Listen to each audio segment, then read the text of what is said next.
Good afternoon, everyone. It's 1 o'clock, and I'll call the 15th meeting of the Planning Environment Committee to order. Please check the city website for additional meeting detail information. Meetings can be viewed via live streaming on YouTube and the city website. The City of London is situated on the traditional lands of Anishinaabe, Haudenosaunee, Lenape-Wauk, and Adirondack. We honor and respect the history, languages, and culture of the diverse Indigenous people who call this territory home. The City of London is currently home to many First Nations, Métis, and Inuit today. As representatives of the people of the City of London, we are grateful to have the opportunity to work and live in this territory. The City of London is committed to making every effort to provide alternate formats and communication supports for meetings. Upon request, to make a request specific to this meeting, please contact pacpec@london.ca or 519-661-2489 extension 2425. I'll look for any disclosures of pecuniary interest. Seeing none, I'll move on to consent items. We have three. I'll look for a motion regarding the consent items. Councillor Frank, you're moving all three? Okay, do I have a seconder? Councillor Rahman. So we have the consent items moved and seconded. I'll open up for any conversation, questions, comments, etc. Councillor Pribble. Thank you, and through the chair to the staff, thank you for the report for the housing update 2024 year to date. Some really positive numbers, and again, increase from previous month. But my question is more the big picture, and what I mean by that is we have the commitment by 2031, 47,000 homes. It seems like annually the province gives money from the $1.2 billion Building Faster Fund. And I just want to ask you, in terms of our forecast for the following 3 months, and if you believe that we are going to be kind of on track and hopefully we'll be able to apply or receive some of this money, if you can please update me on that. Thank you. I'll go to staff. Through the chair. So as we flagged it in the report, this is a very exceptional year. We're 24% over the 5-year average. We'll of course be updating committee on a monthly basis moving forward, looking at where we are to date compared to the 47,000 unit target that we have for this year. It will be difficult to meet that. It was extremely ambitious over the last couple of years, but we have been successful in some of our applications for funding, even if we aren't necessarily meeting those targets, but we're going to keep moving forward on applications. Ideally, we could get some more high density units, submissions over the next few months that could really very much help. But right now, we are tracking much better than previous years, but we're not necessarily in the direction of being able to meet that provincial target this year. Councillor. Okay, thank you for that information.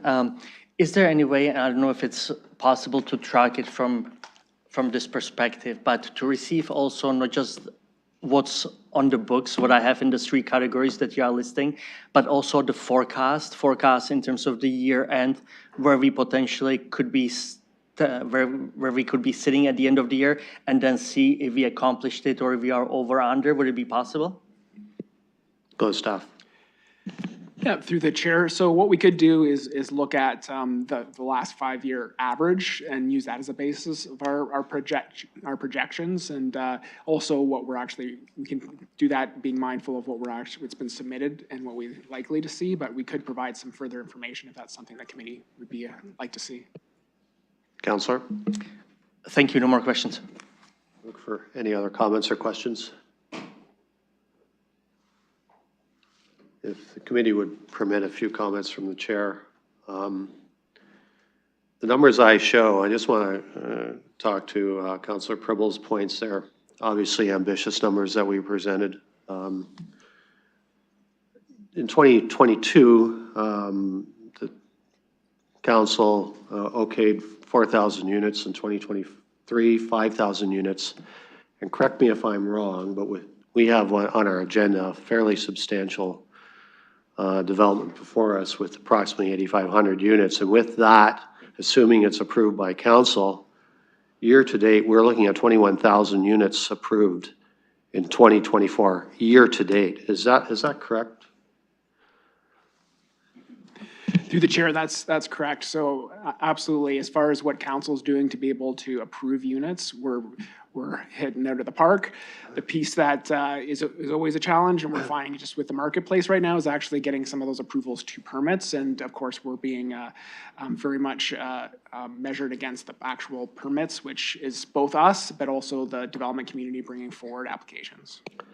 It is my understanding in my conversations with the mayor, it's because of this work done by our staff and this council that we were first to access the Housing Accelerator Fund, $60+ million to the federal government.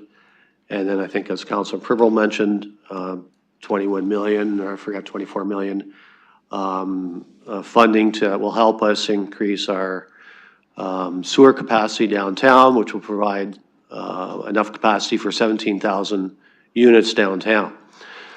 So we're doing our work. You're doing your work.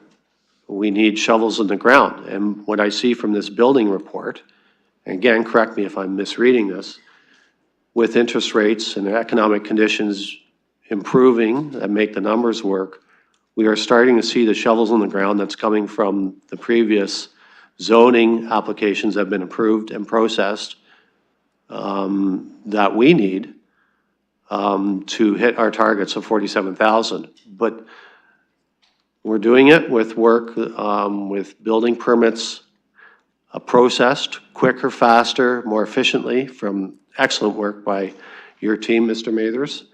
And now we need the development community to come on board and start building.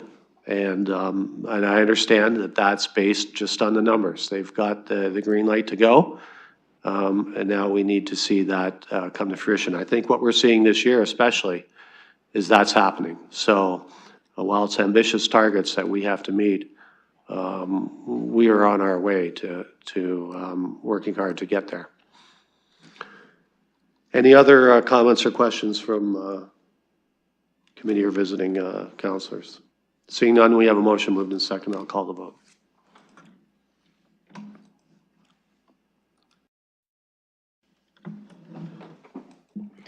Closing the vote, the motion carries 5-0.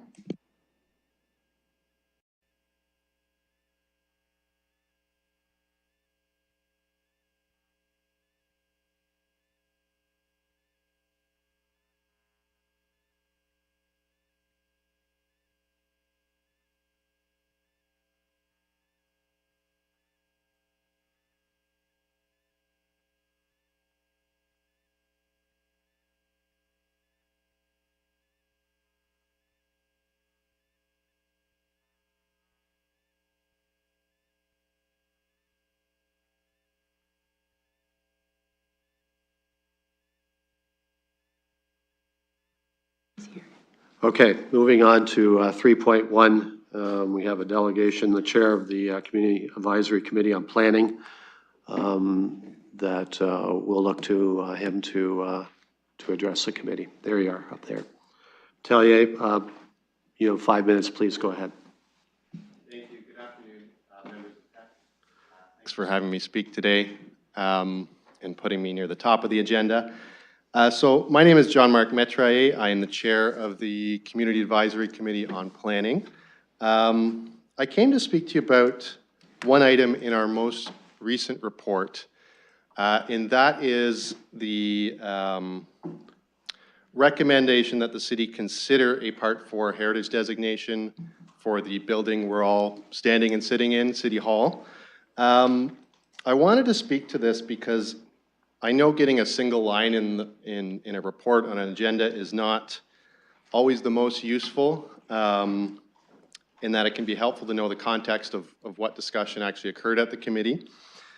And so on this item, the committee received some submissions from a member of the community, Ms. Miller, who's also in the gallery here, about City Hall and the heritage value that's there. And I can say that the committee quite unanimously appreciated the content and agreed that there is real heritage value to this building. And that includes some interior features that were identified and that are not currently protected by the Woodfield Heritage Conservation District, which this building is located in. And so I would encourage you to hear from Ms. Miller. I see she's got a delegation status request, or at least review her written submission to this committee. The other important context is that I think as a committee, we're increasingly trying to be respectful of property owners, of which the city is, of this building. And we're cognizant of the obligations that a heritage designation puts on a property owner. And so we were quite deliberate in choosing the word consider designation. I just want to be clear about that. We're not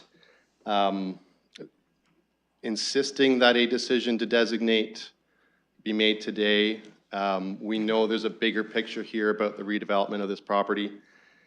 And so we're definitely not asking you to designate on the spot. I think what we more envision happening is that staff might look at the cultural heritage value of this building and the merits of designation so that at least the city is well informed about that angle when they go to make decisions about redeveloping this property.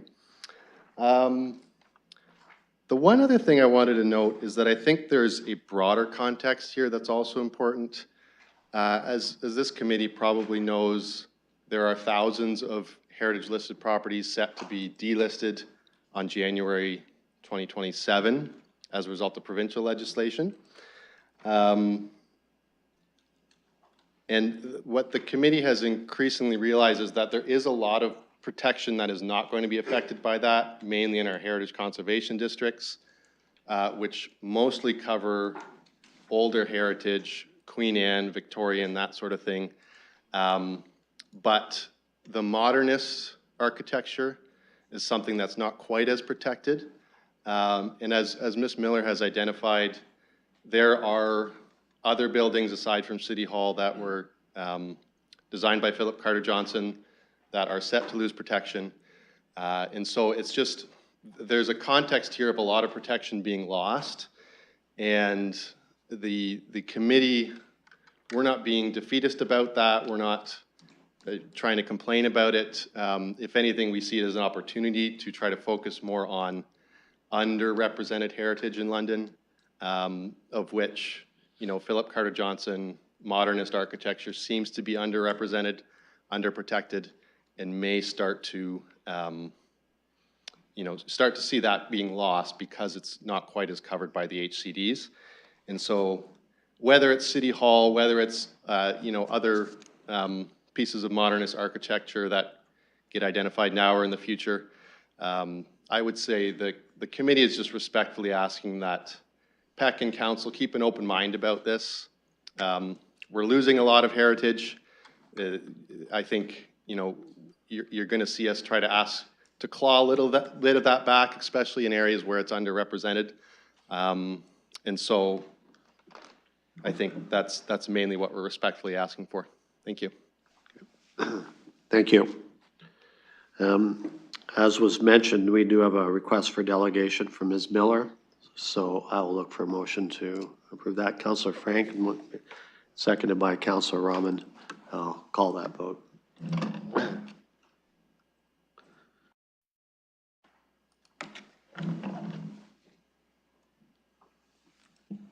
Closing the vote, the motion carries 5-0. Ms. Miller, you're up. Please go ahead and you have 5 minutes.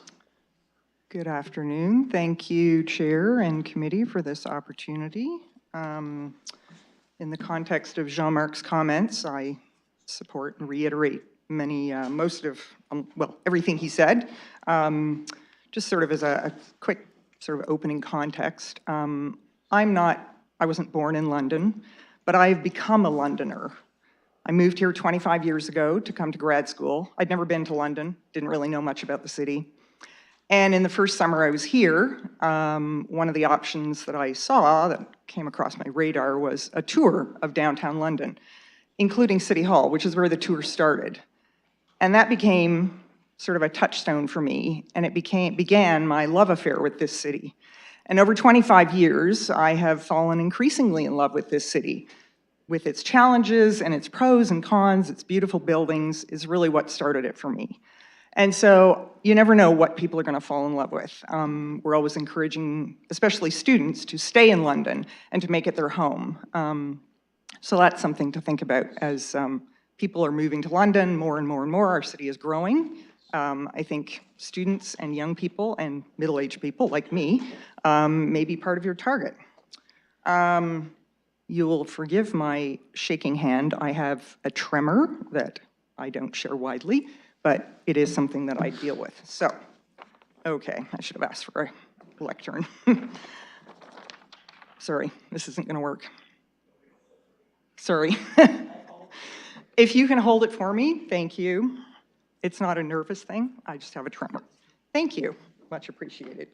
As you will have seen, I sent an email, which I hope you have read, with many of my comments about this building. Your predecessors, the people who have served our community, and the decisions that have transpired under this roof have marked many important changes that shape our growing city. It is the heart of our city and continually evolves to serve the needs of you, our elected representatives, and our fellow Londoners appointed as staff to manage the myriad of day-to-day services provided to Londoners. This building was purposely designed and can continue to be a flexible space and a contemporary environment for people to work in and be inspired to help create a vibrant, sustainable community for all. The design and the construction of our City Hall was funded by citizens of London. It was built for Londoners by people of London, and it's the seat of our civic government. We are the stewards of that legacy, the caretakers of our predecessors' work and vision. Much of what we protect and maintain heritage buildings such as the Houses of Parliament in Ottawa, Queen's Park in Toronto, among many others, so must we protect and maintain our City Hall building. Whether it remains our seat of civic government or not, or takes on a new role to serve a new purpose.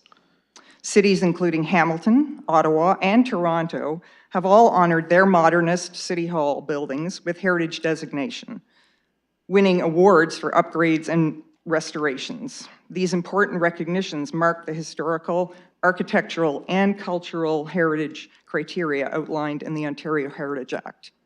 London City Hall, like its contemporary landmarks in other cities across Canada, is also worthy of conservation and celebration. Our City Hall was designed by prominent London architect, Philip Carter Johnson. He was renowned for building houses of worship. He's the only London area, indeed Southwest Ontario architect, to receive Canada's highest honor in architecture, a Massey Medal. Whoops. My page.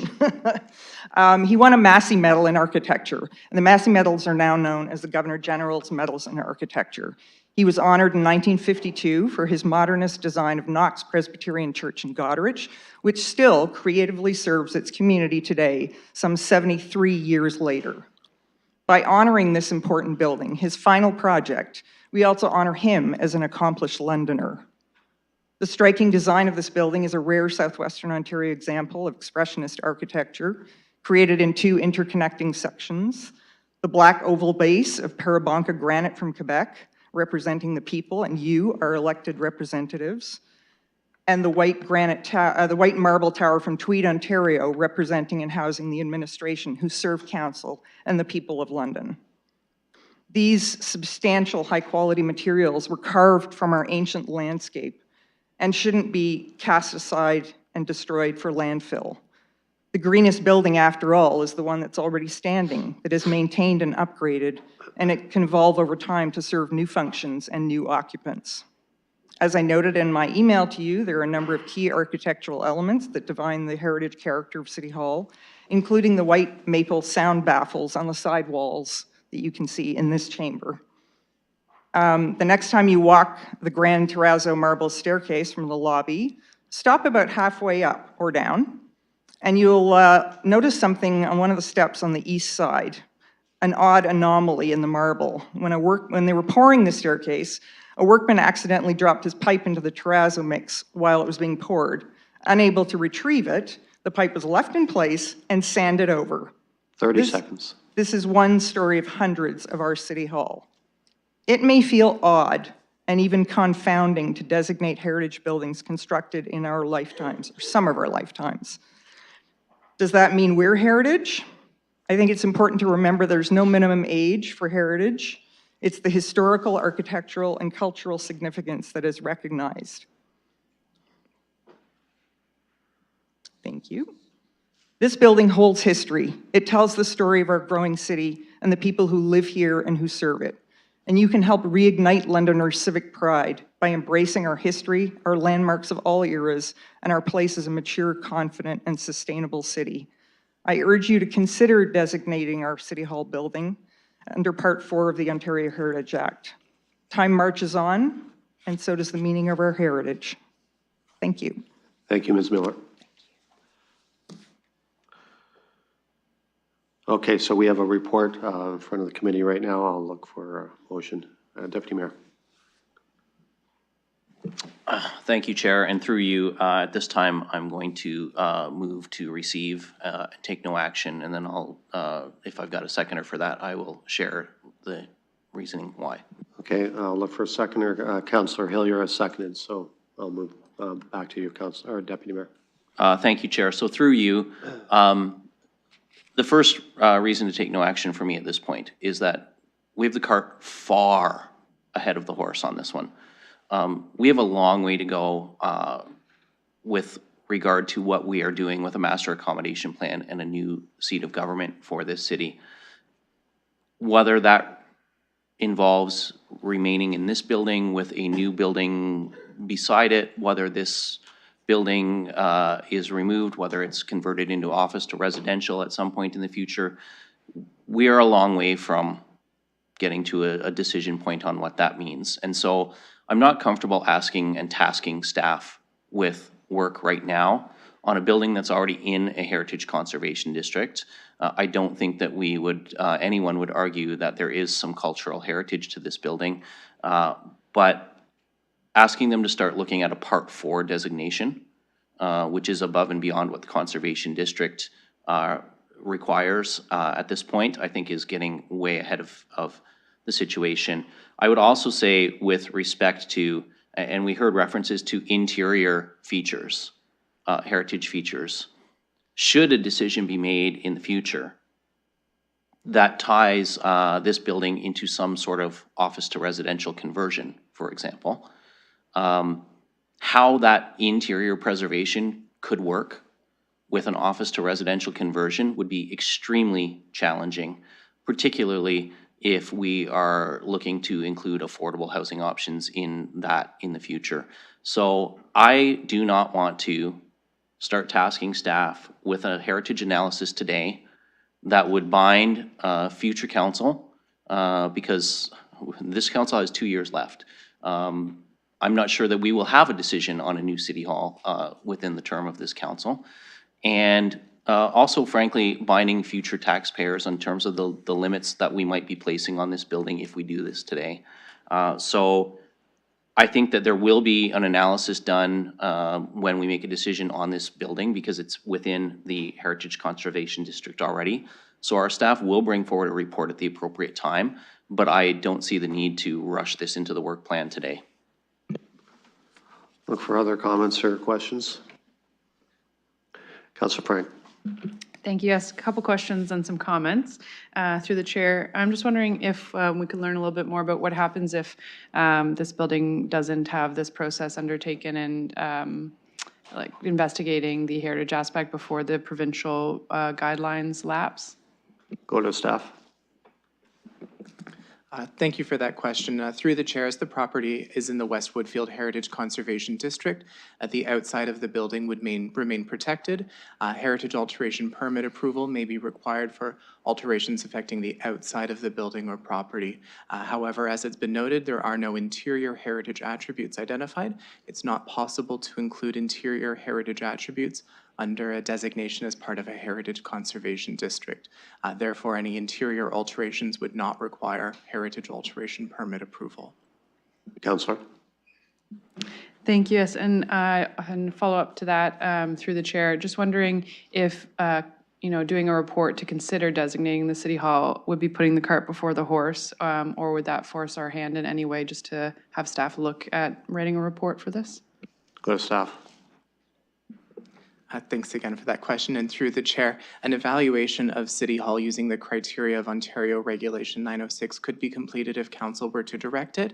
And it's important to note that council would remain the decision-making authority in terms of issuing its notice of intent to designate should it wish to pursue heritage designation under Part 4 of the Ontario Heritage Act. Council would remain the decision-making authority. Counselor? Thank you for those answers. And also thanks to the committee and Sandra, and thank you, Mr. Wallace, for holding that paper. I appreciate everyone's efforts to move this along.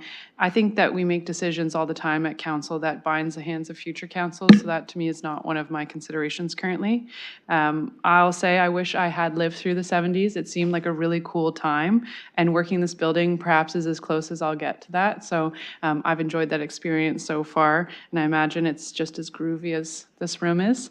And while I don't love absolutely everything about this building, I think a lot of the interior attributes do offer an exceptional experience and provide a lot of heritage aspects to the community. And I can see how they all contribute to the larger part of this building being considered heritage and having a lot of history within it. So at this point, I won't be supporting the deputy mayor's motion to receive. I think we could task staff with looking at considering designating. I think given how long it takes sometimes, and no offense to staff, but for us to get all of the information at the same time and consider all of the information together, especially if we are looking to the future of this campus and this building, I don't see any problem with having staff look into that and give us a report at a future date. So I won't be supporting the deputy mayor's motion at this time. Look for other comments or questions. Counselor Stevenson? Thank you. I don't know if it's possible to ask the CACP, if there was any evaluation criteria or anything that they used to make this recommendation to the council. Is there something about this building? Like, is there any information that you can share that says it was a strong recommendation for us to consider this? Counselor, who are you asking that question of? I was asking Jean-Marc if we could have a question to the delegation. Then I'll go to the chair, if you could respond to the counselor's question.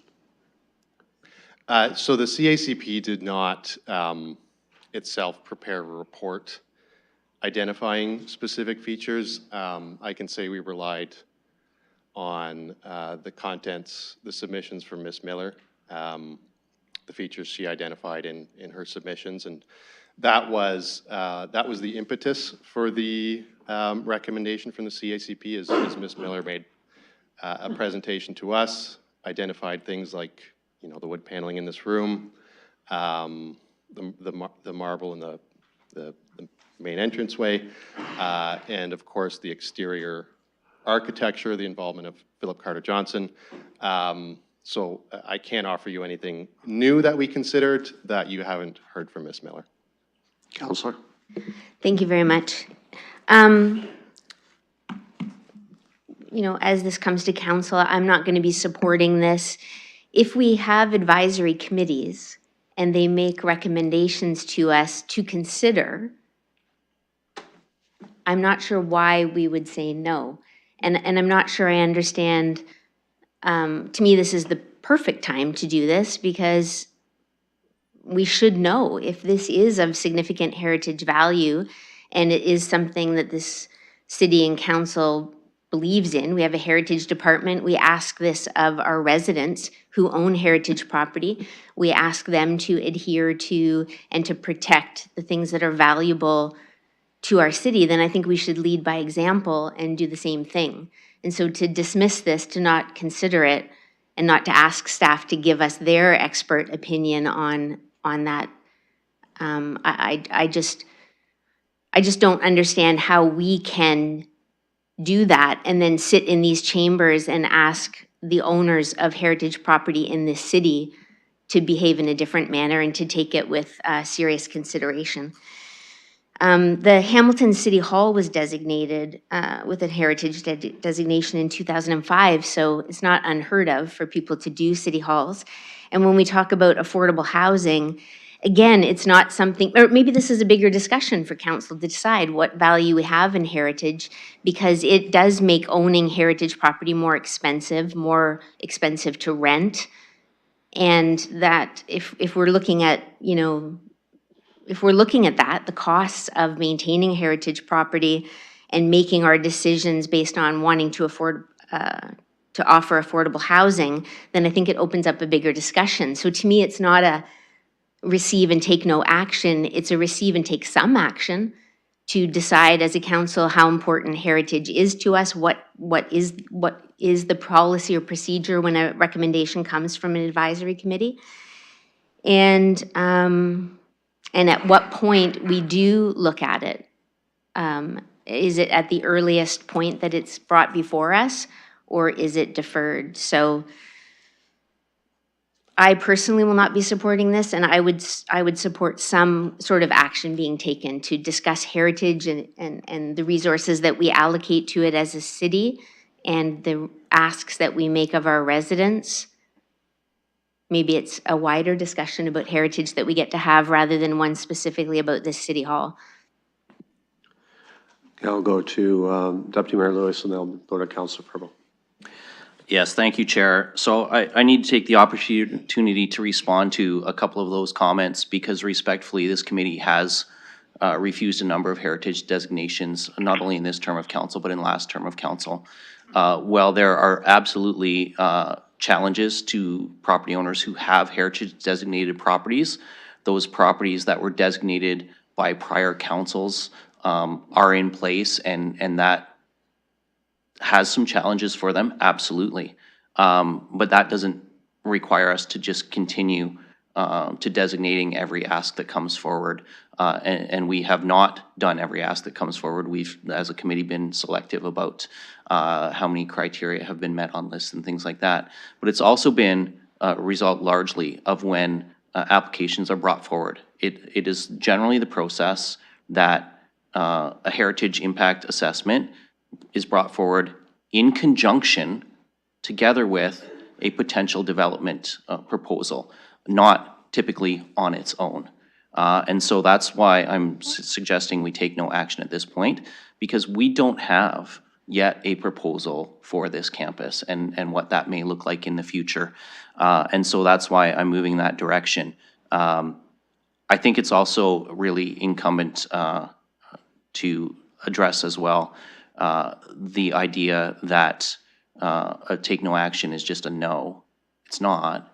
It means we're not doing anything this year. We're not asking staff to come back with a report standalone, but that they can come back later and would have to come back in part because of the Heritage Conservation District that this building is in, regardless of what proposal comes forward for this piece of property in the future, whenever that happens. And so I just needed to take that opportunity to respond and acknowledge, and I think that the councillor's right, it does speak to the need for a larger conversation, and that's why we've directed staff to come forward with a list of alternate material opportunities for heritage properties to decrease the costs, as well as other things. I think there's also a question here that's been raised, and well, I know that the planning committee, the advisory committee, is working within a list of heritage culture lists. We regularly get advisory committee recommendations and requests that come forward that have never been asked for by council. And I think that that's a bigger discussion we need to have too. Are the advisories there to advise council on council's direction and plans? Or are they there to operate and create their own work plans and do whatever they feel is within their mandate? I would suggest the former. Advisory committees are there to advise council on the items that council is dealing with as elected officials, not to create work plans of their own. I know Councillor Pribble at a recent Community and Protective Services meeting had issue with an advisory committee bringing forward a report on mitigating goose activity, which was certainly not something that had been asked for by this council. So I think that we have to be cautious when we say what are advisory committees there for. I think that actually is a discussion that we need to have on a larger basis and is one that is actually on the work plan at governance working group. So that discussion is happening and I think needs to happen. Councilor Purple. Thank you, and I would like to make some comments. By the way, just the last one, and I just do want to let you know that I do attend 4 or 5 different regularly advisory committees. And actually, right when I started, I said, I'm here to learn more and to see always both sides of the coin. But I always tell them that it will be probably that I will certainly not always agree with what's coming forward. Do I value the opinion? Absolutely, I do. But again, it doesn't mean that or I will always agree with. I will not, when it comes to the council, this topic, I will not be supporting it either, and I don't. I would prefer not staff to have the additional work to work on it. I'm going to tell you, currently it is classified under District 5, and additional would be the 4, as was already mentioned. I like both our council and future council not to have tied hands and to be charge of our destiny and be flexible. And I'm going to tell you one perfect example, and again, some people I'm quite sure will not agree with me, but I just want to let you know, I, by the way, do, with my European background, I love heritage, history, no doubt, but I'm going to tell you a perfect example. The 2 buildings in Soho, which was old Victoria Hospital, we proclaimed it as heritage, and we are redoing it as affordable housing operated by Indwell. If we didn't do it, we could have had already roof over the heads of people at probably at half cost. So that's the thing that I will never agree with this, because again, for me, priority currently, when we look at our situation, our society, homelessness is #1 issue. I don't want the tied hands. And as I said, I don't think it worked for us in Soho for us, because if we did, we had more roofs over the head of Londoners. Thank you. Councillor Rahman. Thank you, and through you, I first want to take a moment to thank the committee for reviewing this, the advisory committee, sorry, for taking the time to review this and have this discussion. Just so I get some clarity with respect to what we're speaking of right now, the take no action is on the recommendation coming out of the advisory committee? I'll go to staff.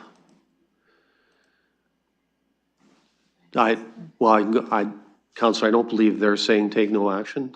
You heard what we heard. No, sorry, I'm just seeking clarification on the motion. Right now, it says that the report of the planning of CACP be received and take no action as it relates to all matters on the agenda, or is it with respect to the request to be considered for a heritage designation? So I'll go to the mover for clarification. Yeah, so the intent is to take no action on the request for consideration. Councillor. thank you.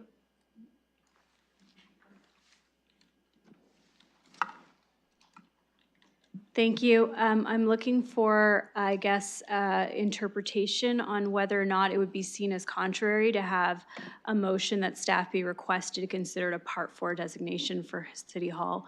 My reading of this is that the committee was actually asking for the designation. What we could do differently is we could ask for the consideration outside of the request for designation. Is that correct? Well, I believe if you wanted to do that, you would vote against this motion then and put on your own motion. So that's not contrary, though, that I could do that? I'll ask the clerk. Through the chair, that is not contrary. The Community Advisory Committee on Planning is requesting council to consider designating the City Hall building. If council wishes to consider designating, that is up to council. Councillor. Thank you. My understanding, and if we maybe go to staff on this, just for clarification, my understanding is a request could go forward for an evaluation of the property. The way I read what's in front of us from CACP is that they're saying designate. What I'm asking for is a request to evaluate. Are those two separate and distinct things? I'll go to staff on that clarification. Through the chair, there's a few technical items that would need to be addressed in order if council were to wish to issue its notice of intent to designate, namely being a statement explaining the cultural heritage value or interest of the property in question, as well as the identification of heritage attributes.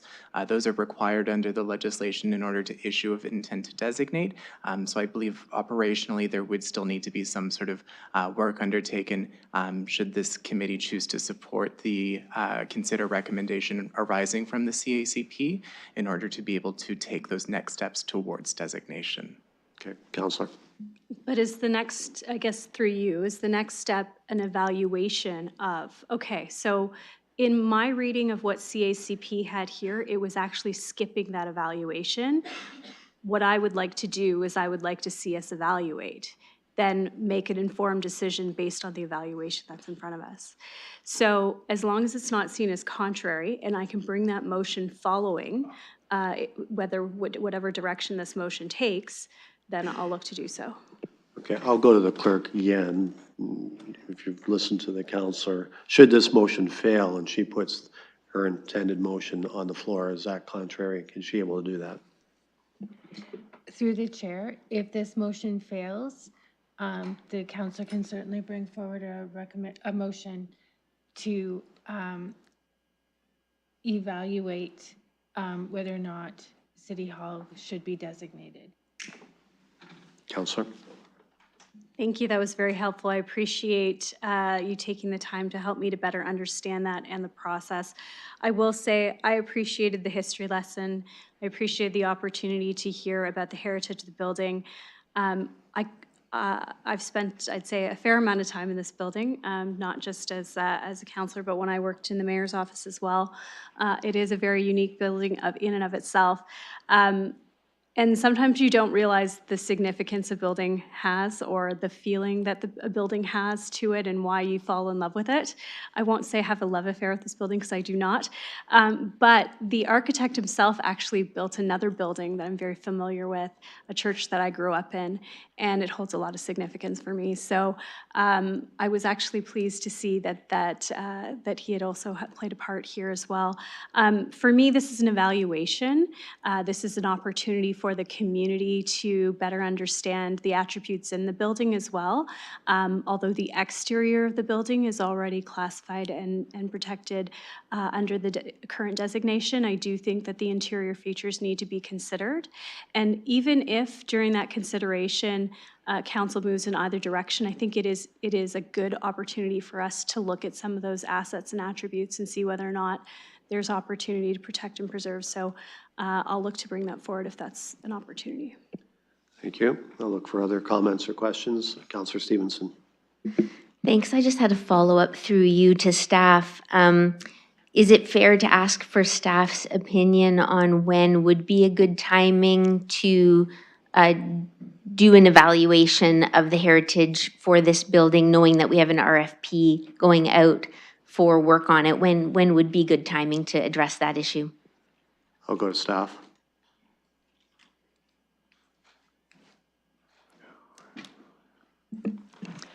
Thank you. Through the chair. Typically, we would normally review these heritage attributes as part of any planning application. And in terms of the City Hall review, it'd be no different than that. And we would set out requirements of what we would need. And this would be one of those, given it's in the Woodfield Heritage Conservation District. Counselor. Thank you. So would it be part of the RFP, letting people know that that is on the table? Go to staff. Through the chair, we'd have to confirm that with our partners in finance that are leading that procurement, but we can confirm that for you for council. But as far as this is a unique situation where we're both the approvers as the city, but also the applicants. So we'd be very mindful of how we interact with our other group, but being very consistent with what we do with the rest of the development community when they bring forward an application. So we'd be looking for the same kind of information that we would receive as part of any application, as Heather had suggested. Counselor. Thank you. Just one last one then, and that's to heritage staff saying, having read this report and the recommendation coming out of the committee, what is your opinion in terms of the importance of taking the next steps or evaluating so that council can consider it, if that's a fair question. I'll go to staff.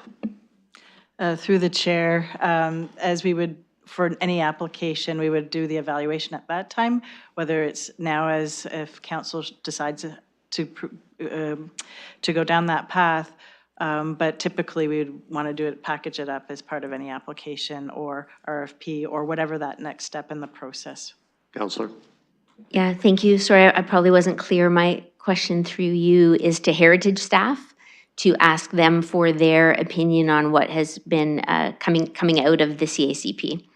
So that what Ms. Miller has shared and what the other delegation has shared, can they just give us their sort of expert opinion to guide this committee and council in terms of?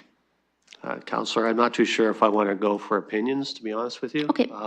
You know, if you have some factual questions that you need response.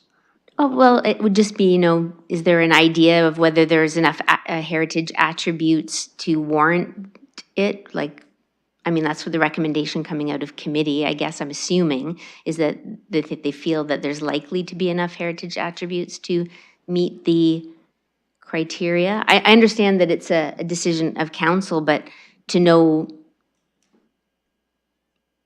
we get to be guided by the experts on our city staff. I think they give us opinions all the time, but. Yeah, there's enough. I don't want opinions here. I want factual responses to factual questions. But I think there was enough in that question to maybe give some guidance to the councillor.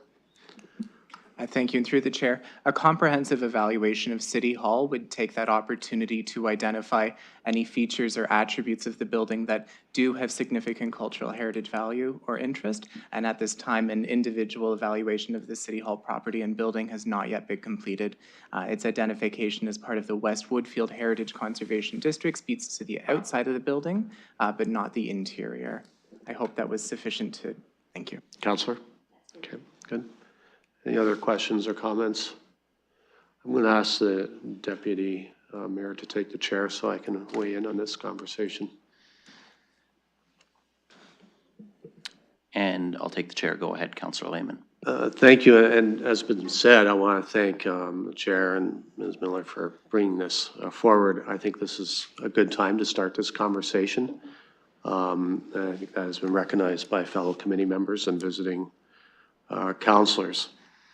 I'm going to be reaching out to you because I want a tour of the modernist buildings of a few examples. I'd be interested in getting educated on that. So I'll be seeing you hopefully in the next little while to do that.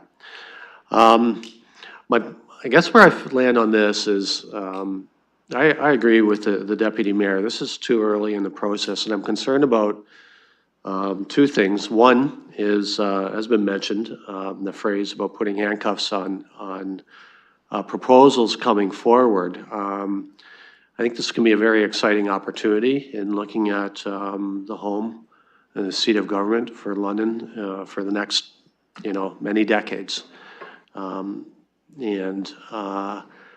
To, at this point, to get too constrained of what creativity could be brought forward, I'm a little cautious at this point.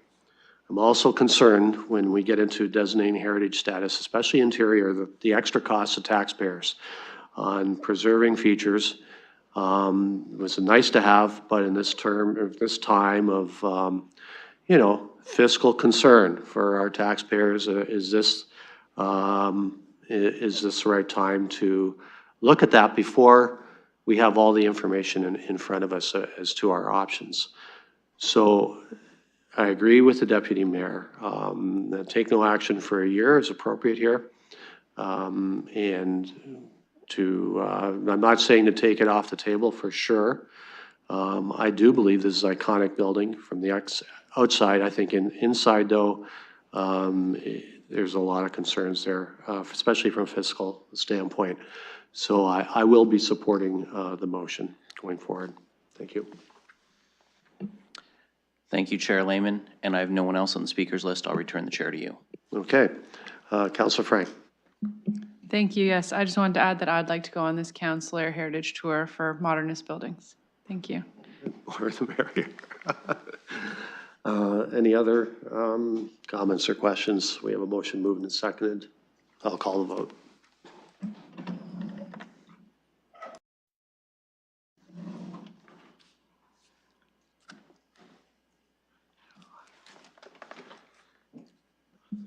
Closing the vote, the motion carries 3-2. Okay, moving on to 3.2. This is regarding 32 Chesterfield Avenue. I'll look for a motion to open the PPM. Councillor Rahman moves it, seconded by, oh, sorry. Councillor Rahman. Thank you. Am I allowed to introduce separate motion? I did provide language. I don't know. I'll ask the clerk. Clerk?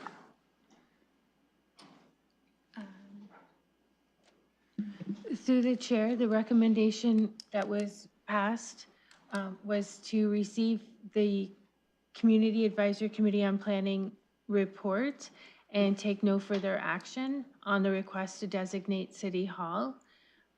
So the motion requesting staff to undertake an evaluation at the time a planning application is received would be acceptable. It would be acceptable. Yeah. So you can, apparently you got the green light to bring forward a motion. Thank you. I'll look to do that. I've provided language to the clerk. Basically, at this point, I'm looking for staff to be requested to undertake that Part 4 designation evaluation at the time of planning application is received. Deputy Mayor. Thank you, Chair. Through you, Second. haven't we already heard from staff that a heritage impact assessment would be part and parcel of the planning application, making this motion redundant?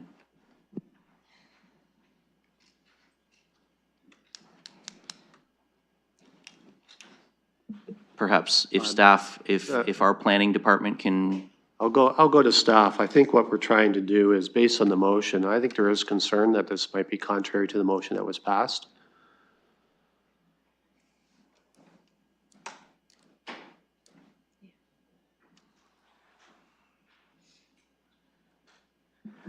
I'm sorry, Chair, could you please repeat that question? Councillor, please, put your question to staff. We're trying to, I think, yeah, so through you, the question is, sorry, Is a it's the Deputy heritage- Mayor that has the floor. yeah, is a heritage impact assessment not part of the process that we would undertake when an application is received for this property already? I'll go to staff. Thank you for clarifying, Deputy Mayor. Through the chair, a heritage impact assessment would be required as part of a complete planning application. However, that heritage impact assessment would consider the existing heritage attributes that are identified for the property, those being the exterior heritage attributes as identified as part of the West Woodfield Heritage Conservation District. Okay, I'm going to go to the clerk again. Based on the question and the answer, what is your advice here? With apologies, the motion is contrary. If the motion that was approved had failed, then it would be okay for the alternate motion. However, the motion passed, so it is contrary. I apologize for the confusion. Councillor, the clerk is, if, you're welcome to, between now and council, craft something that would be acceptable, or wait to see how the committee recommendation does at council. Yep, please go ahead. Thank you. Okay, it's unfortunate the way this has played out. I will say I understand the difference between the Woodfield designation and a Part 4 designation, and why an application would be where we'd have to make the request at the time of a planning application to do something over and above the current designation. That's what my intent is. And so I do not see it as being outside of the scope of the conversation we just had, nor do I see it being contrary to what we just discussed.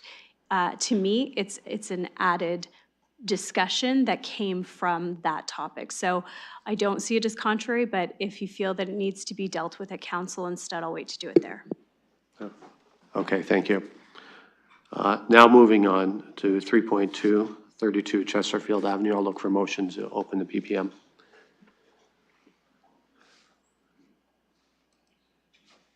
Deputy Mayor moves it. I'll second it, please. Councillor Hillier seconded.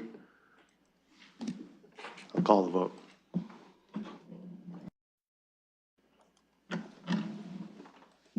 Closing the vote, the motion carries 5-0.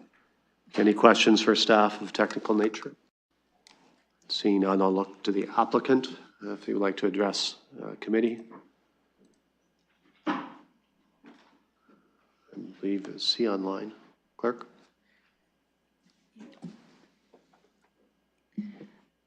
Scott? Oh, there we are. Mr. Allen, Sorry. you have 5 minutes. Please go ahead. Thank you, Mr. Chair and members of the committee. My name is Scott Allen. I'm with MHBC Planning, and my apologies, I had difficulty accessing there. And we are acting on behalf of the applicant and the registered property owner. At this time, we'd like to advise the committee that we support the planning staff recommendation to permit additional single detached dwellings on the subject lands by way of future severances. We also agree with planning staff that the proposal promotes residential intensification that's compatible with the neighborhood character. Additionally, we'd like to thank city staff for their attention to this application because it included, in particular, several complex elements that required considerable amount of back and forth with city staff, as outlined somewhat in the planning staff report. Finally, Mr. Chair, we'd like to advise the committee that with council approval of this rezoning proposal, the applicant intends to proceed with the severance application to establish 6 small single detached lots on the subject property. Thank you, and we'll gladly answer any questions committee members may have. Thank you. I'll look for members of the public that would like to address the committee. Seeing none in chambers, I'll ask the clerk if there's anyone online. No. No one online. I don't see anyone up top, so I'll look for a motion to close the PPM. Councillor Frank, seconded by Councillor Rahman. I'll call the vote.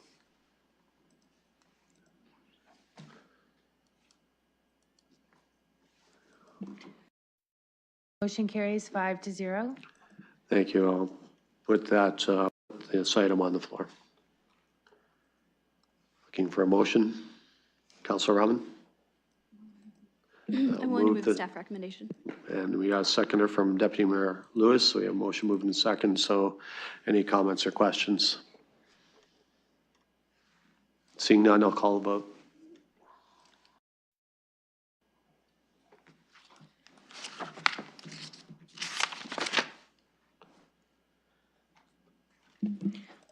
Closing the vote, the motion carries 5-0.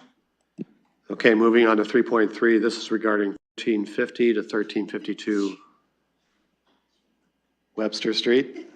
Because you're like, I'll look for a motion to open the PPM. Councillor Rahman, seconded by Councillor Frank. I'll call the vote.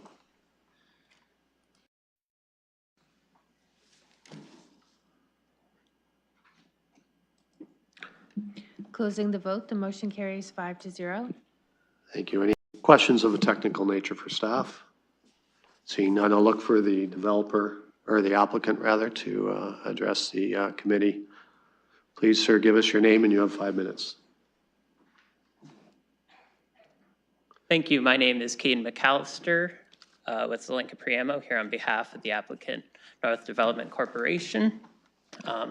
We're here for the zoning application at 1352 Webster Street to permit the rezoning to allow for 56 townhouse units mixed between 3-story townhouses and 2-story townhouses. We'd like to thank staff for their positive recommendation and are in agreement with it. Thank you. Thank you. I'll look for members of the public that'd like to address the committee on this item. Seeing none in the gallery, I'll ask clerk. No one online.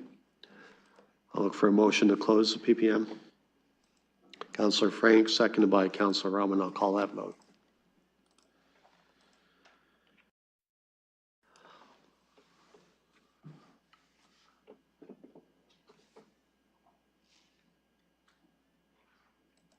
Closing the vote, the motion carries 5-0. Thank you. I'll look for a motion from committee. Deputy Mayor Lewis. I'll put the staff recommendation on the floor. Look for a seconder. Counselor Rahman, we have a motion moved in second. Look for conversation, comments or questions before I call the vote. Counselor Cuddy.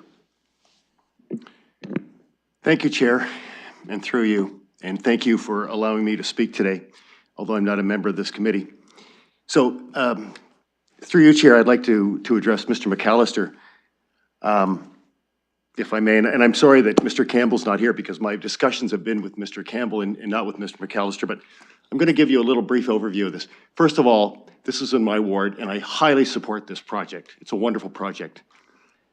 And while the developer can go higher and do more things, I respect what he's doing. However, there is an issue that several of my constituents had been in dealings with the owner of the property to sell their properties to the developer so that they could access Webster Street as opposed to going through Croatia and Sandra Streets. Because I always felt, and I mentioned this to Mr. Campbell in the first virtual meeting we have, that much traffic flowing onto two small streets and then onto Benson was just a lot of traffic. But I was told at the time that they couldn't find the property on Webster Street, that it wasn't available. But after speaking with the two constituents, Chair, I found out that's not true. So there's a certain amount of disingenuity here that's in play.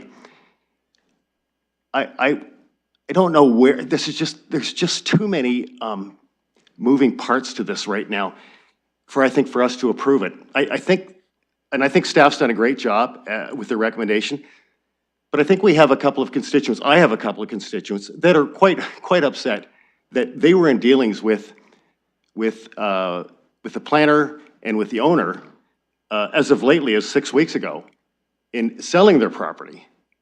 And then you've backed out without telling them. So I have some real issues here, Chair, that, you know, despite the fact that I want to see new development in this area, and this is a perfect area for it, I'm feeling it's putting some of my constituents at risk. It's been disrespectful to them. I think there's other ways to access Webster Street as opposed to just going through Croatia and Sandra. I think there's just too many unknowns at this point to move this one forward. And while I can't make a motion, Chair, because I'm not a member of the committee, I would encourage one of the committee members to move that we maybe do a referral on this to a later date so that we can do further discussions. And in conclusion, Chair, because I don't want to go on, but in conclusion, I think that we need to show some respect to constituents of our wards when we're doing development. And in this case, there hasn't been any respect whatsoever to my constituents. And as much as I'd like to see this development go forward, I just think we need to back it off a little bit, and we need to come back and meet with the constituents to see whether or not we can find another solution to access Webster Street as opposed to going through two residential streets. So I don't know if I have a member of the committee that is willing to move that. I haven't had that discussion, but that would be my recommendation. Thank you. Okay, now I'll go to committee members. Councilor Frey. Thank you. Yes, that preceded some questions, so I was hoping through the chair to staff. So my understanding is it's the two cul-de-sacs are being opened up to be able to have access to this parcel. And I'm just wondering the rationale if we have maybe somebody from transportation as to why we'd want cars to go on quieter streets than to go on higher order and busier streets, if that could be kind of explained to the committee perhaps. I'll go to staff. Thank you. Through the chair. These roads were always intended to be extended based on the registered subdivision agreement, the previous one. So from our perspective, we had no issues with what was proposed to us. Councilor. Thank you. And my understanding is that cul-de-sacs are like the most expensive for a municipality to service and that they get their snow removal done last. So I'm just wondering if perhaps we could have staff maybe comment on, are cul-de-sacs something that we want generally in the city, or why, I guess, do we end up with so many of them in new subdivisions? Just curious. Go to staff. Thank you. Through the chair, these cul-de-sacs are being recommended to be removed actually as part of the development. So we actually want these removed, standard cross-section with sidewalks and curb and gutter. And we're going to be obtaining a municipal easement as part of that development for our municipal vehicles to use the turnarounds within the site. Councillor.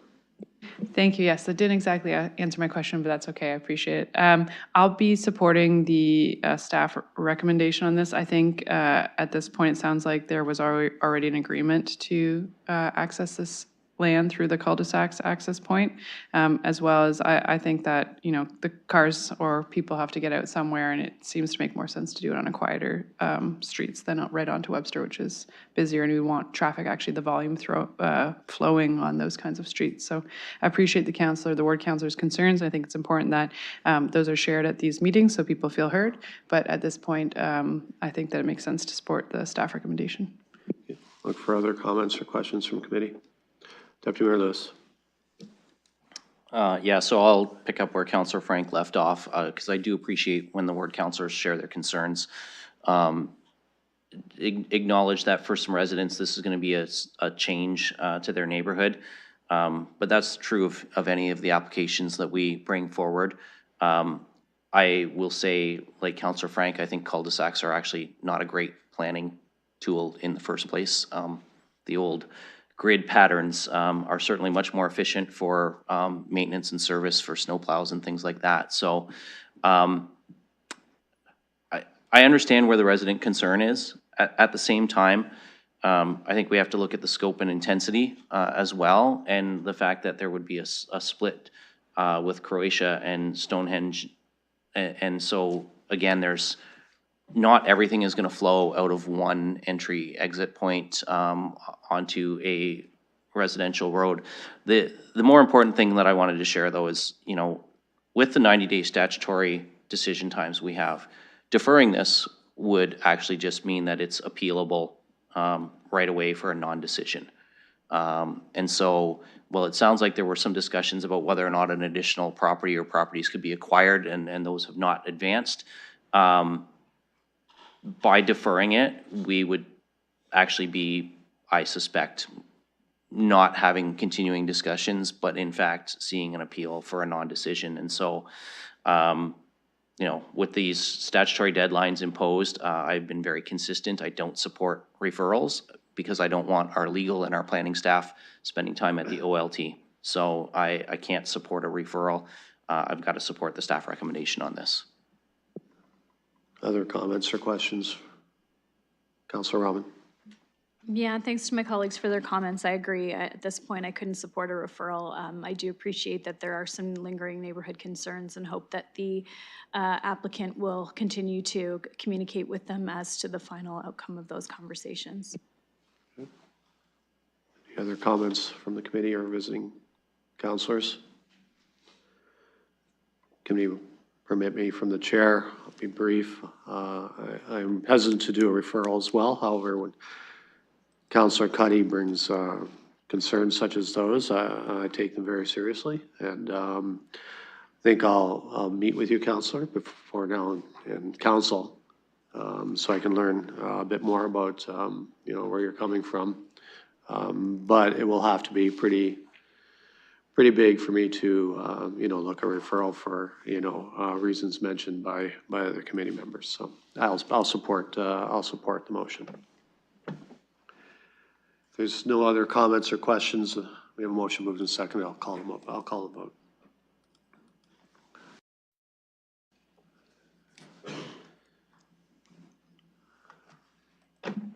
Closing the vote, the motion carries 5-0. Okay, moving on. 3.4, this is regarding 850 Highbury Ave. I'll look for A motion to open the public participation meeting. Councillor Frank, seconded by Councillor Rahman. I'll call the vote.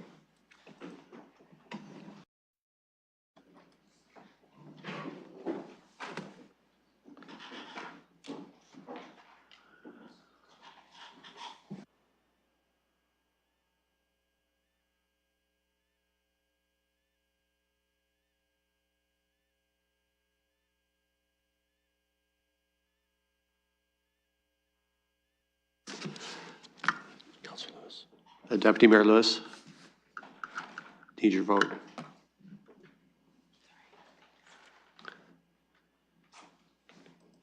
Closing the vote, the motion carries 5-0. Okay, I'm going to go at this time to staff for a staff presentation on this exciting, exciting project.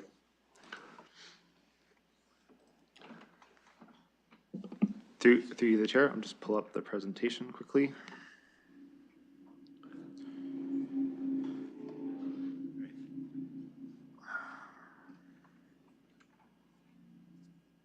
All right.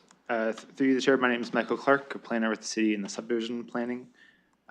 We are here talking about 850 Highbury Avenue North, which is located at Oxford and Highbury, just to the southwest of Fanshawe College. The site is approximately 58 hectares in size, or over 140 acres, and it's quite distinctive with heritage designated landscapes and buildings across the site. The site is also along the east bus rapid transit corridor with 2 stops planned and even under construction adjacent to the site. The site has quite a long history. It's was first used for medical uses back in the 1870s, around then, and then since then has been used continuously since then. In 2011, the London Psychiatric Hospital secondary plan was adopted by council to help transition from those medical uses to a mixed-use community. Then in 2014, the St. Joseph's Healthcare Center, as it was eventually known, moved to Parkwood Hospital, and then in 2019, the property was sold to Old Oak. During that time in 2016, council adopted the London Plan, as you know, which designated these lands as a transit village and contemplated much greater heights and densities, up to 22 stories in this case. And so Old Oak brought forward amendments to the secondary plan to bring it in line with that transit village place type. That amendment was passed by council in 2022 to permit up to 22 stories and a significant increase in residential density on the site. Since 2022, we've been in constant discussions and revisions with Old Oak and their consultants to update the plans. And that has resulted in the applications before you currently, which align with the recently adopted London Plan Heights Review that council adopted at the last council meeting. And so these new amendments, as well as the associated zoning bylaw amendment, will permit just shy of almost 8,500 residential units on the site once it's fully built out. Just to give a kind of broad conceptual overview of the plan, the red blocks you see along Highbury and Oxford, that's intended to be the highest and densest transit-oriented uses near to those bus rapid transit stations.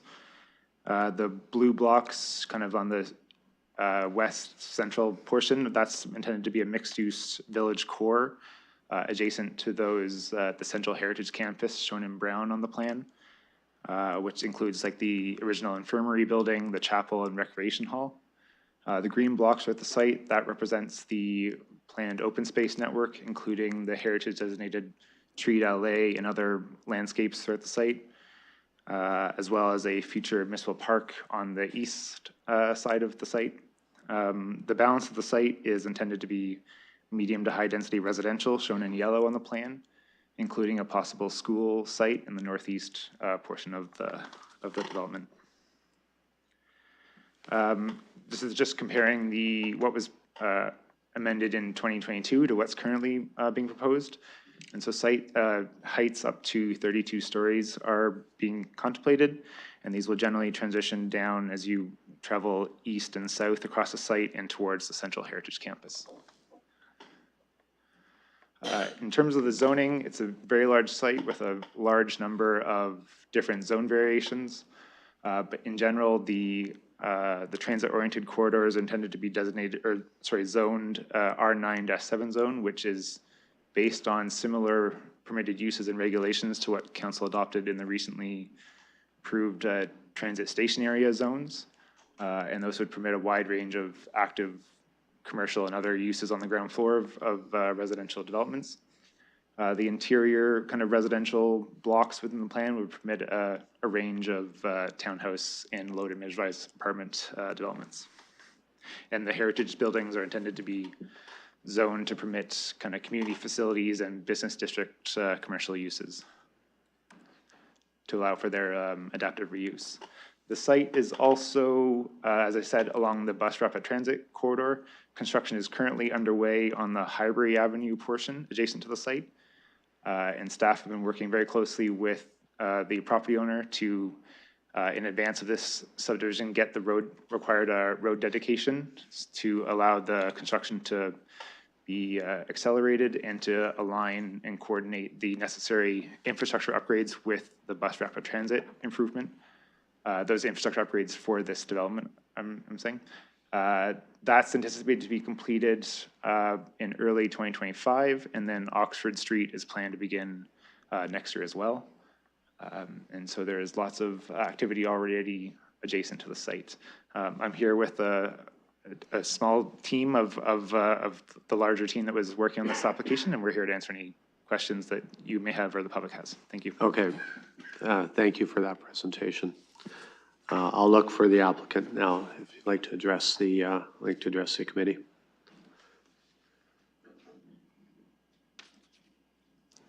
Please, sir, give us your name and you have 5 minutes.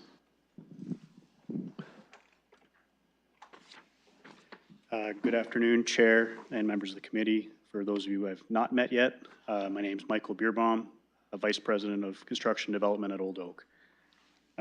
I really appreciate the brief time available to speak today about our project.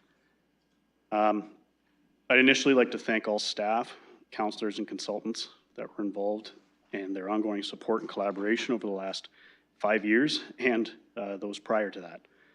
In the past few months, we've seen significant efforts from the city staff as they've worked to meet tight deadlines in ensuring this project could be brought forward to you today. This infill redevelopment, spanning approximately 150 acres, is expected to be a major shift in the City of London. With the potential to welcome 15,000 Londoners, this exciting project is not only about constructing buildings, it's about building a community, and a community that people will call home. Old Oak looks forward to the next 20 years plus of redevelopment and economic growth. As we've done before and will continue to do, we're committed to ensuring this project is a beacon of progress and of economic opportunity for London. Thank you for your time, your trust, and continued support. I'll turn it over to Mike Davis to speak further. Thank you. Thank you. You have about 3.5 minutes. Thank you, Mr. Chair and committee. I'll be super brief with my comments and appreciate the staff presentation. That was a bit of a throwback and makes my job very easy. I think you heard from Mr. Bierbaum, obviously, about the excitement level at Old Oak to be reaching this milestone today. This plan is 10 years in the making, starting with the decommissioning of the psychiatric hospital, the secondary plan process that was led by the city to reimagine these lands as an urban neighborhood, the acquisition of this property by Old Oak, the investments and planning that have been made in the Eastlink BRT, and then ultimately here today with this zoning and draft plan of subdivision framework for your approval. Really, the magnitude of this can't be overstated, and I think it's in the best of hands with Old Oak from a planner's perspective. I see this really as a kind of a perfect marriage between public and private investment coming together, and a really good case study in city building. Mr. Bierbaum mentioned Legacy Village is going to be home to almost 15,000 Londoners, a home and place of business.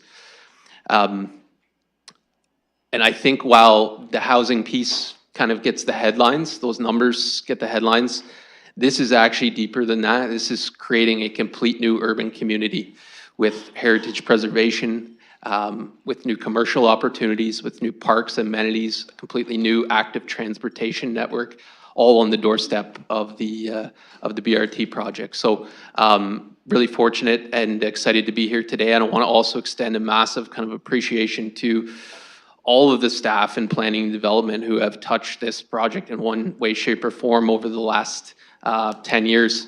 There's a core group here with you today. I'm glad they had an opportunity to speak, and there's many more inside City Hall that have put their fingerprints on this.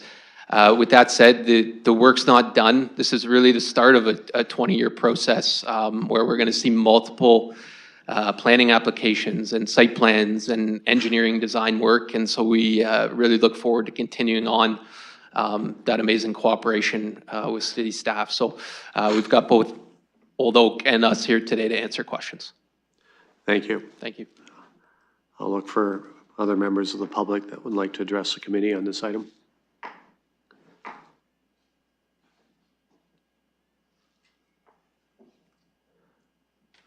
Please give us your name and you have 5 minutes. Jacob Poulet. I'm sorry, I know that must be someone online. I'll go to you, sir. Yeah. I'll go to you, sir, in a minute. I'm going to you first upstairs. Okay, my name's Anna Maria Velasco, and I'm here to address some of the things that were in the staff report. So the heights are going to increase now. So that means that should result in more green space. This development has very little, disproportionate amount of green space. The original lands had buildings on there. It had federal government buildings. It had a hospital. It had administrative buildings. It had 3 heritage buildings. One went up in flames. And so there's no reason why if you're increasing the density per building, that should result in further green space. There is not enough green space there for 15,000 people. The staff also made recommendations on the site plan requirements. Those are good recommendations. They're looking at, there's way too much surface parking on this land. That should be converted to green space. There's no reason why the parking can't be under those buildings. They're massive buildings. Those high rises should not be along Highbury Ave and Oxford Street because the pollution levels are not good for the people that live there. Somebody just behind me said this is not just about buildings, it's about building a community. Well, your consideration should also be on what's good for the residents that are going to live in that building. And there's ample research that says that pollution from car exhaust impacts people that live next to those roads. And as far as a pedestrian is concerned, they'd rather walk along green space than a wall of a building. But some of the recommendations in the site plan don't go far enough. There's too many roads on this site. Like, you don't need a street B, a street F, and a street E. Those should be pedestrian walkways or trails, green trails.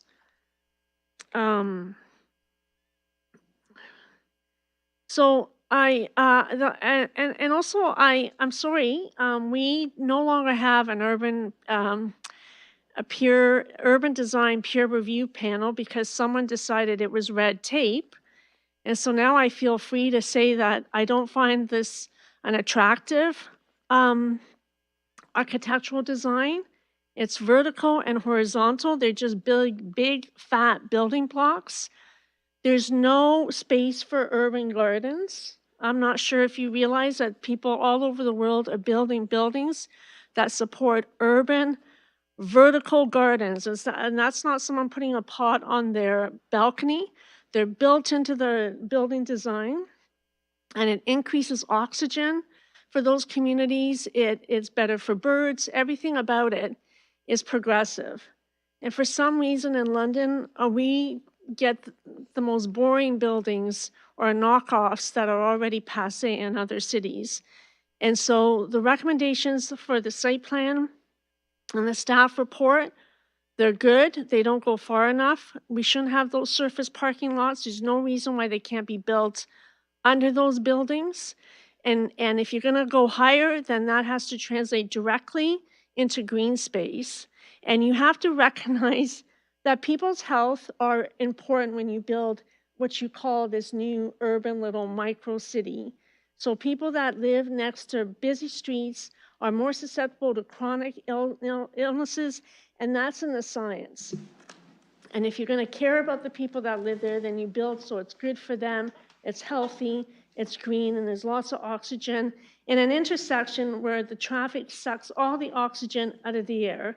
And if you're a pedestrian, you would know that. So I think the staff recommendations on site plans are good. They don't go far enough. There's too many roads. You're going to increase density, then it has to directly be shown on green space. And there should be no surface parking lots except if you're handicapped or you're a delivery truck or for emergency vehicles. Everybody else can park underneath the ground. Thank you. Thank you. I'll look for the next speaker. I believe we have someone online. Clerk? Yes, my name is Jacob Perret. Please go ahead. You have 5 minutes. Thank you, Chair, and thank you, committee. I own a property on Commercial Crescent, which is immediately to the east of the 850 Highbury Avenue property, just around Block 6. I've operated a business since 1991. I first approached the Ontario Corporation in 2006, Ontario Realty Corporation, when they announced the hospital into a residential, and I expressed my concern. I attended a number of meetings. Every time there was a meeting, I attended it. There was a pause for a while, not much has happened. And then in 2010, I hired a firm in London to reach out to the city also and express the concern for me, the Linka. Again, there was a period of quiet, and in the last 3 years, I also hired a lawyer, I hired a sound consultant, I hired a city consultant.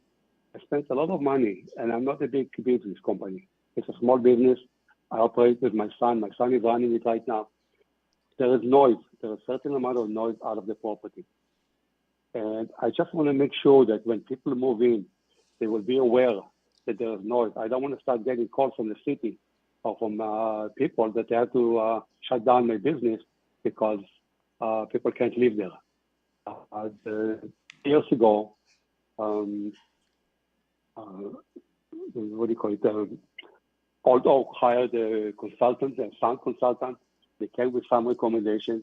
I think they were going to do some more recommendations, but they came up with certain things, certain sound level to recommendation to do to mitigate the sound and the noise from the factory. And I just want to make sure that the council is aware of my concern. I employ people. They've been working for many years. They live in the city. They work in the city, and it's affecting their life. Thank you. I'll look for the next speaker that would like to address the committee. I don't see anyone in chambers. I'll ask the clerk if there's anyone else on the line. No. Seeing none, I'll look for a motion to close PPM. Councillor Robbins, seconded by Deputy Mayor Lewis. I'll call the vote.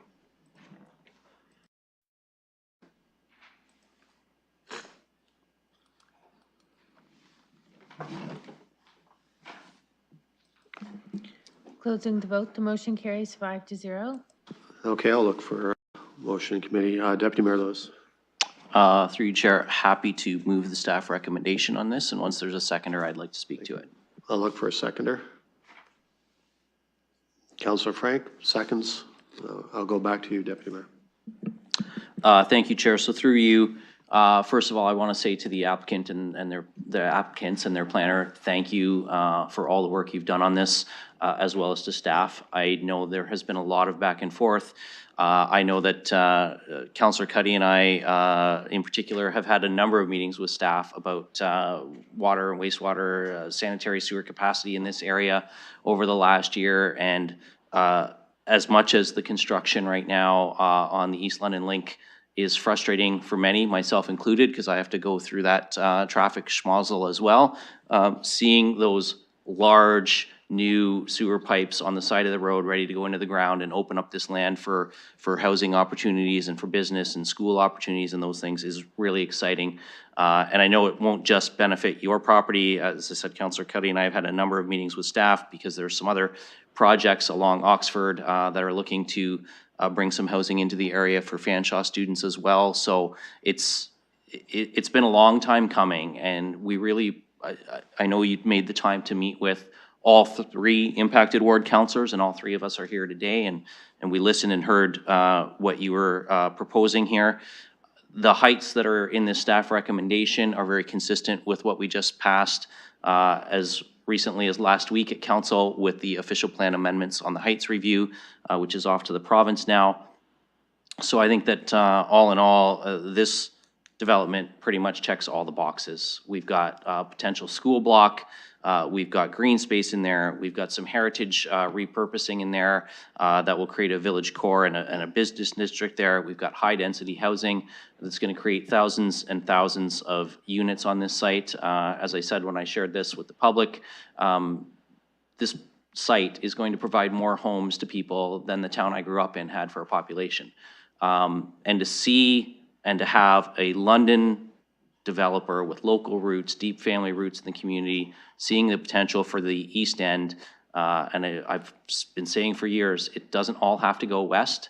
I know Councillor Rahman's hoping that there's some transportation relief in the west in the near future for the huge amount that she's had in her ward and Councillor Lehman's ward, but having this come to the east and in an area where new housing opportunities are very much needed, where access for people to Veterans Memorial and Highbury so that they can get to jobs in the manufacturing areas of our city, places where we've got great schools. John Paul II Secondary School is right across the street. Fanshawe College is right there. So I just cannot say how much this is appreciated. I do recognize that some folks are asking about transportation impacts in the future. I also have to keep reminding them this is not a 2-year or a 5-year plan, that things will come out here over the course of the development's overall application. I did hear the business owner reference the sound coming from their business off the back of First Street. I know that's a consideration for, I think it's phase 3 or phase 4. Whichever one of the development phases it is. But I know that our staff, as well as the applicant, have been listening to that. And certainly as the ward councillor, I've been listening to that concern as well, because it will impact residents in the new neighborhood if we don't have proper sound mitigation. But I think that's already on everybody's radar, and so we will cross that bridge as we will. There has not been a redevelopment like this in the history of our city. There simply hasn't. For all the talk that we have given, and rightly so, to the Vision Soho Alliance and the redevelopment of the South Street Hospital lands, the magnitude of this it's magnitudes of order higher, and it's going to be a fantastic development when it's all said and done.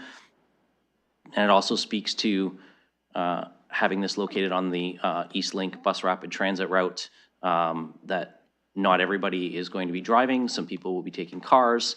The fact that we've planned active transportation routes into the community from day one makes it a lot easier for people to get around as well. So this project for me is fantastic, and I look forward to seeing the individual site plan applications come forward as the different phases roll out.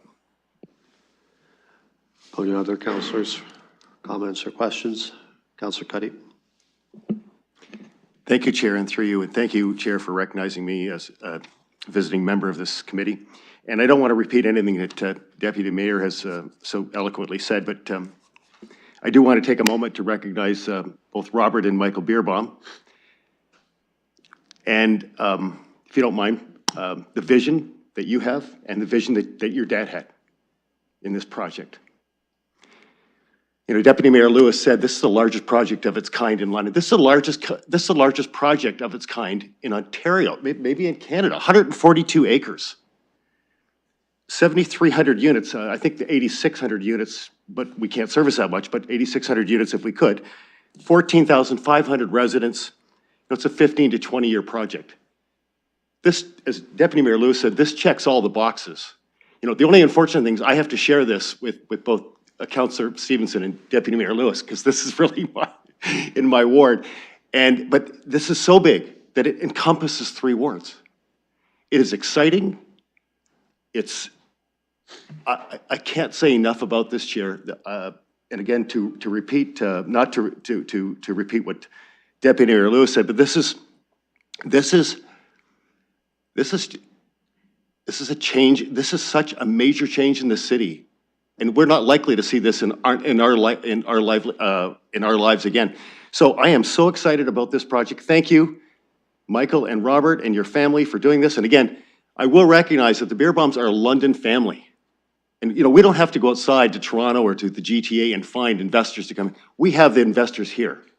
And I'm so excited to have you. Thank you for contributing. Thank you for continuing to be great corporate citizens. And this is just a wonderful project, Chair, and I look forward to moving ahead. Thank you. Other comments or questions? Councillor Frank. Thank you.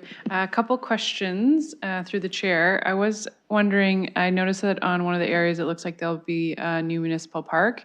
And I was curious to know if there'd be an opportunity, if there was available space and funding to also perhaps have a community garden in that public park area.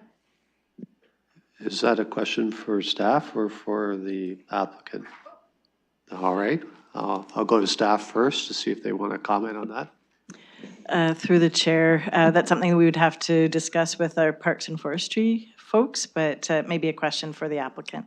Okay, I'll go to you, Mr. Beerbaum. You might want to, you don't have to, but if you want to comment on the councillor's inquiry, please go ahead. Yeah, through you, Mr. Chair, to the councillor, I think, you know, there's all kinds of opportunities in that park space that are going to be explored, that being one of them. So I know the team at Old Oak is very open-minded and looking forward to, when the time comes, discussing programming of that space and what that looks like. Councillor. That sounds good. And then the other question I had, again, I'm looking at the map on page 10 of the attachment in the PEC report. And I'm just curious as to understand, so at the bottom, there's kind of a strip of trees, which I know if you go out there and look right now, there's some beautiful, majestic trees. So one, I was just curious as if to know if those are staying. And two, I'm just trying to understand what those like loop indents are on the road. I don't know if you guys are able to look at it on the map, but essentially it's like a significant, looks like turning space. And I'm just wondering what that is in reality. Thanks. I'll go to staff on that. So that circle you're seeing on the map, that is currently a roundabout, I guess, on their lanes in the kind of heritage landscape. We're as much as possible trying to use alternative cross sections and stuff to save as many of those trees. That north-south kind of access through the site, especially the southern portion, is designated under the heritage, and it's protected through an easement with the Ontario Heritage Trust, so that will remain and be managed as we're moving forward with the development of the site. But then the roads, there will be some tree loss, but as much as possible, we're trying to use alternate standards to save as many trees as possible throughout the site. Councillor. Thank you. Yes, I guess I'm still confused though as to what those two, like, I don't want to call it a perfect circle because it's not. Like, what is that going to be? Like, if cars are driving through that, it would be very confusing. So I'm just trying to understand if it's a throughway or if it is going to turn into a roundabout, because it looks very awkward and weird, and I don't know what it is. Go to staff. Deputy Mayor, did you?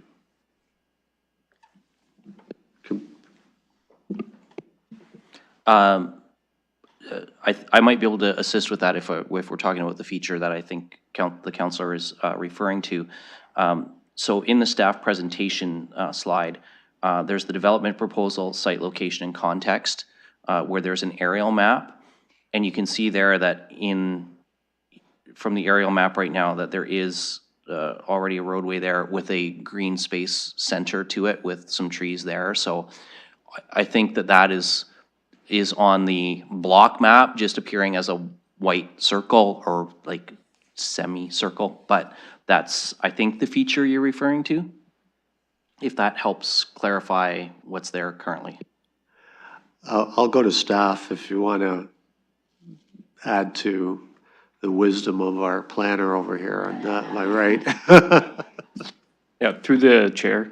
That is essentially not a traditional roundabout, but it will have traffic flowing in each direction basically, and it has been designated, I guess, to maintain the existing function of the heritage easement. Councillor. Thank you. Okay, so my understanding is it's going to be a roundabout, but probably not one that we design now, and it'll have trees in the middle. Yes? Okay, I'm seeing nods, so I feel good about that. You don't need to answer that. I feel good. You nodded. Thank you. Okay, I just wanted to make sure I had clarity because I thought it was just awkward looking.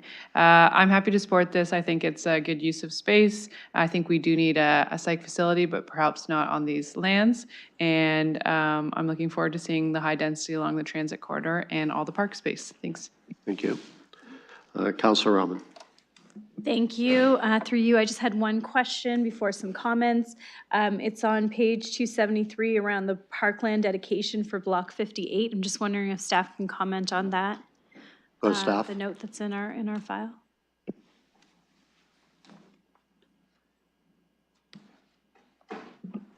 So the parkland dedication on the east side, that is roughly the 5% that we typically get as a parkland dedication for the area of the plan. The parkland dedication doesn't include all of like these heritage designated treed landscapes as well. So that's additional open space on top of the parkland that would be required through the Planning Act. Councillor. Okay, thanks. The way this reads to me is that parkland dedication for Block 58 wasn't entirely desirable for our Parks Department, so that if that was coming in as parkland dedication, it would be at an amenity cost to the developer and not on our end. So I'm just looking to clarify, because I haven't seen that before in an application, just wondering why that was mentioned in that fashion. I'll go to staff. Through the chair, that's referring to, it's a little, very small block to the side of the Treat LA. There's a sewer running to the storm pond there, and so we can't, it's very narrow anyways, we can't count it as parkland. So that was just clarifying that. Councillor. Thank you. Happy to see that the rest of the parkland dedication is sorted and that it is usable space. Again, very pleased to see this application coming forward. I do think that it is going to change the landscape of the area and have positive benefit in that area. And I'm very pleased to see it come forward from an established London development family. Thank you. Look for other comments or questions. Councillor Pribble. Just a quick comment. Very happy to see what's in front of us and fully will be supporting it at the council. Thank you.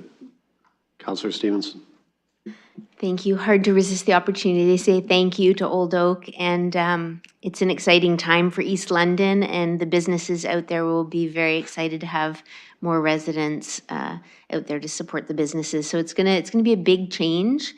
And even though change is difficult, it's a very exciting time. So thank you. Any other comments or questions from committee or visiting councillors? The committee will permit me a few comments from the chair. This is infill with a capital I. It's as was commented by previous councillors and deputy mayor. Nothing as significant has come before us before. So I want to thank, as Councillor Cuddy mentioned and others, the Beerbaum family, because this has been a long project, I know. I want to thank not only this staff, but staff that have come before you and previous councils as well, that have shepherded this vision along, because I couldn't think of it coming at a more opportune time given our housing crisis. And when we look at infill, when I visit my counterparts and councillors in the East End, I see all sorts of opportunities there.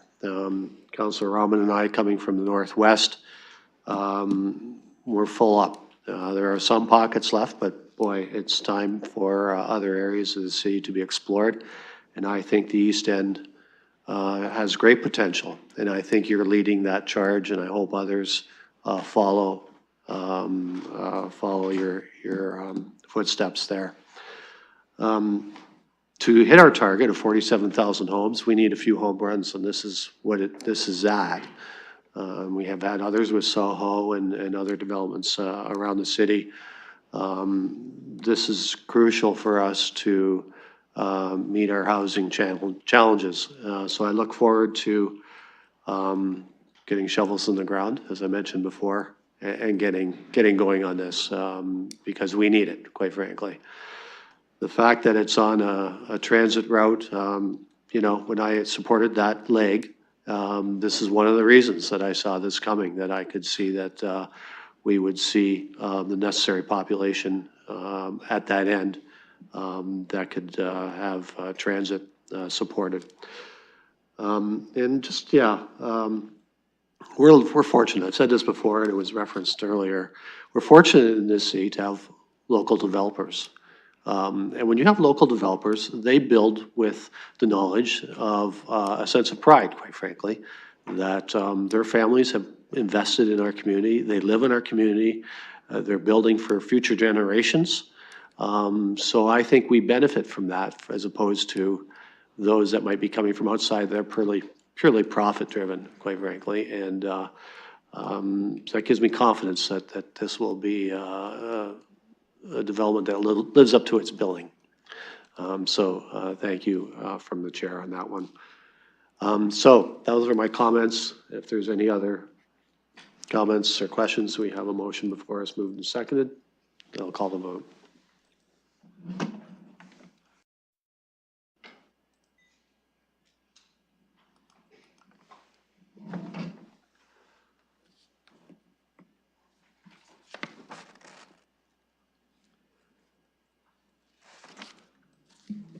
Closing the vote, the motion carries 5-0. Okay, thank you. We have no items for direction. Do we have to accept the report for deferred matters? Yes. Moving on to deferred matters, we do have that report to accept or receive. I'll look for a motion to receive that report. Councillor Robin, seconded by Councillor Frank. Any discussion on that before we call the vote? Okay, I'll call that vote.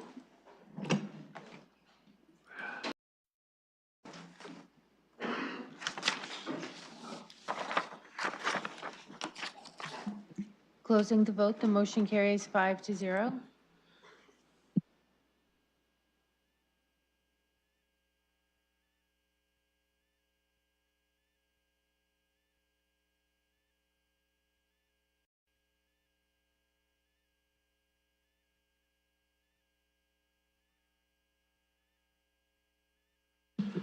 Okay, before us now, the last piece of business, we have some confidential in-camera matters. One dealing with a land acquisition disposition and another personal matter. So I'll look for a motion to go in camera. Deputy Mayor Lewis, seconded by Councillor Robin. I'll call that vote.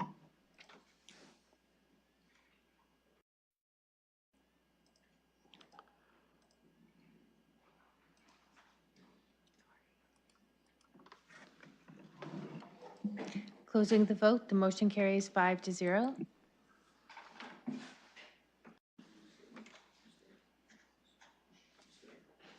We're staying, yeah. Yeah, the committee's going to stay in this room, so I'll ask those visitors to hustle out. Recording in progress.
Okay, we're back in public session. I'll go to the deputy mayor to report out. Thank you, Chair, and through you, happy to report out that item 6.1, land acquisition disposition, solicitor-client privileged advice with respect to the heritage easement of 39 Carefrey, and 6.2, personal matter identifiable individual with respect to the 2025 Mayor's New Year's Honors List.